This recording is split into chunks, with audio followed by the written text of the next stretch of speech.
এখন কি ঘটনা হলো এখন এখানে শেরপুর বাজারে? এখন শেরপুর বাজারে এসআইআর নিয়ে যে একটা আন্দোলন চলছিল, হ্যাঁ সেই আন্দোলনের পরিপ্রেক্ষিতে জয়েন্ট বিডিও সাহেব এসেছিলেন। হ্যাঁ, উনি এসে জনসাধারণের কথা শুনলেন। আচ্ছা, এবং শোনার পরে কিন্তু জনসাধারণের সব প্রশ্নের উত্তর দিতে পারেননি। হ্যাঁ, সেই জন্য উনি বললেন যে আগে হিয়ারিংটা হোক, হ্যাঁ, হিয়ারিংয়ে গিয়ে আপনারা আপনাদের কাগজটা নিয়ে যান, হিয়ারিংয়ে হাজির হন, হয়ে আপনি প্রেজেন্টটা করুন, তারপরে কি হবে না হবে সেগুলো আমি ঊর্ধ্বতন কর্তৃপক্ষের কাছে জেনে নিয়ে বলবে। আচ্ছা, এখানে কথা হচ্ছে আমাদের শেরপুর বাজারে ইনি আমাদের আলিদা সবাই এনাকে চেনে, উনি উপপ্রধান, তাই তো? তো মানে ওরা বলছে হিয়ারিংটা হয়ে যাক, হিয়ারিং হয়ে যাওয়ার পর আমরা দেখব। তো হিয়ারিং হয়ে যাওয়ার পর আমি কি দেখবে, ওরা কি দেখবে, মানে এইটা একটা ভাবার বিষয় যে হিয়ারিং হয়ে যাওয়ার পর কি দেখবে, তাই না?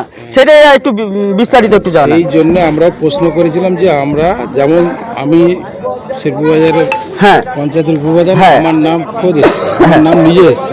এখানে একটা কথা বলে নিই, দাদা শেরপুরের বাড়ি উপপ্রধান বা আমরা সবাই এনাকে অনেক দিন ধরে চিনি, ওনার নামই আসেনি। উনি এখন প্রমাণ করতে যাবে আমি এই দেশের লোক না, ওরা বলছে আগে প্রমাণ করুন তারপরে আমরা বসে কথা বলবো। এটা কোনো কথা হলো? তো এখন যে লাস্ট মিটিংটা হলো, লাস্ট ফিনিশিং কি কথা হলো? লাস্ট ফিনিশিং উনি হিয়ারিংয়ের জন্য উপস্থিত হতে বললেন, কিন্তু জনসাধারণের একটাই প্রশ্ন ছিল যে আমরা কাগজপত্র দেখালাম।